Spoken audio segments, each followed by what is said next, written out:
Hello everyone, আসসালামু আলাইকুম। কেমন আছেন সবাই?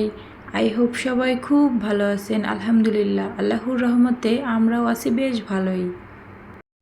আজ আমি আপনাদের সাথে শেয়ার করব শাপলা রান্নার রেসিপি। শাপলা রান্না তো আপনারা সবাই কম বেশি অনেক দেখেছেন, তবে আজ এই রেসিপিটা দেখলে নিশ্চয়ই ভালো কিছু শিখতে পারবেন ইনশাল্লাহ। একদম ইউনিকভাবে শাপলা রান্না করে আপনাদের সাথে শেয়ার করলাম। শাপলাগুলো খুব সুন্দরভাবে বেছে নিচ্ছি।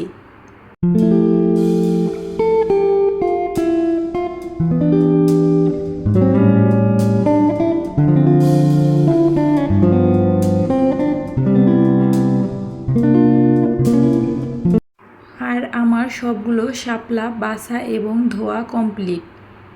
এখন আমি চুলায় একটি ফ্রাই প্যান বসিয়ে দিয়ে দিলাম একটু তেল। আর আজ রুই মাছের ডিম দিয়ে কিন্তু এই শাপলা রান্নার রেসিপিটা করে দেখাবো। একটু হলুদ গুঁড়া দিয়ে দিলাম, কারণ ডিমে আমি যেহেতু কোনো হলুদ দিইনি, তাই এটা হলুদ দিলে সুন্দর একটা কালার আসবে। আর ছোট ছোট টুকরো করে ডিমগুলো কেটে নিয়েছি।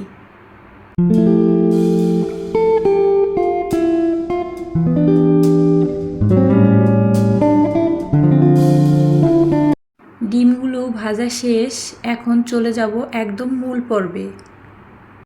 চুলায় একটি কড়াই দিয়ে দিয়েছি তেল গরম হলে দিয়ে দিলাম পরিমাণ মতো পেঁয়াজ কুচি। আর এত মাপার প্রয়োজন নেই, কারণ শাপলা অনুযায়ী একটু পেঁয়াজ কুচি দিলেই হবে। আর আমি বাটিতে আদা বাটা, রসুন বাটা আর জিরা বাটা একসঙ্গেই রেখেছিলাম, কারণ এই রান্নায় এত বেশি দেওয়া লাগবে না, তো সামান্য পরিমাণ করে একটু একটু করে এক বাটিতে রেখেছিলাম। তাই পেঁয়াজগুলো লাল হলে এর মধ্যে দিয়ে দিলাম। এখন দিয়ে দিচ্ছি লবণ, হলুদ গুঁড়া, ধনে গুঁড়া। এখন মশলাগুলো একটু ভালো করে কষিয়ে এর মধ্যে দিয়ে দিব শাপলা, কারণ মশলা একটু ভালো করে না কষালে কাঁচা একটা গন্ধ আসবে, ফ্লেভারটা সুন্দর আসবে না। তাই মশলাগুলো একটু ভালো করে কষানোর চেষ্টা করবেন সব সময়। শুধু এই রান্না না, সব রান্নাতেই এটা প্রযোজ্য।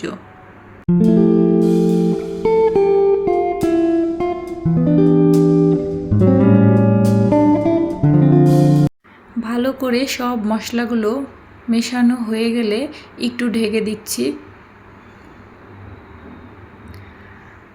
আর এখন একটু পানি দিয়ে দিচ্ছি এর মধ্যে। এটাতে বেশি পানি দেওয়া লাগবে না, যেহেতু শাপলার মধ্যে অনেক পানি আছে। তাই দেখেন কত পানি উঠেছে। ভিডিওর এই পর্যায়ে এসে আপনাদের কাছে যদি একটুও ভালো লেগে থাকে, তাহলে প্লিজ চ্যানেলটি সাবস্ক্রাইব করে ছোট্ট করে একটা লাইক দিতে ভুলবেন না। এখন ভাজা ডিমগুলো দিয়ে দিচ্ছি। দেখেন কালারটা কত সুন্দর এসেছে। আর আমার কড়াইয়ের উপরে জানালা দিয়ে রোদ উঁকি মারছে।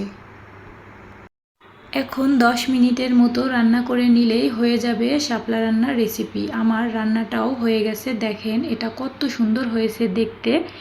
যেমন দেখতে সুন্দর হয়েছে, তেমন খেতেও কিন্তু বেশ মজা হয়েছিল। গরম ভাতের সাথে এটা এত মজা লেগেছে কি বলবো। প্লিজ আপনারা সবাই বাসায় ট্রাই করবেন। আজ এই পর্যন্তই, দেখা হবে পরবর্তী ভিডিওতে। আল্লাহ হাফেজ।